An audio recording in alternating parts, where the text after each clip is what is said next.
Australia is in the midst of a renovating boom, with rundown old homes around the country being transformed into modern masterpieces. A major renovation can easily cost between $200,000 and $500,000, but some people spend even more than that to completely transform their home and take advantage of a location they love. Alex and Aaron bought their house on Sydney's northern beaches and soon got to work converting it into their dream family home. We chose to renovate because we wanted a house that we could feel was ours and that had everything that we wanted in it. We wanted a house on one level where we had a separate place to work, where our kids were safe and comfortable, and we just couldn't find that if we were buying something. We couldn't afford it either. Having the opportunity to design what we actually wanted was what was right for our family. So how are people paying for it all?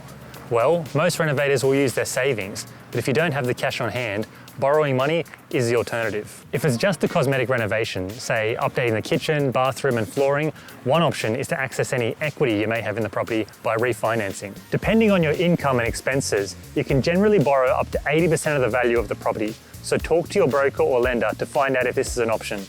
If it's a structural renovation where you're adding another level or extending, you'll need a construction loan. This is a separate loan paid at key stages directly to your builder. Aaron came up with a budget of how we would finance it. We were lucky that we had saved up enough cash to finance a lot of the build, and then we have a mortgage broker that set us up with a building loan. You'll need council-approved plans and a fixed price building contract before you apply, and once the renovation is complete, it converts to a regular home loan.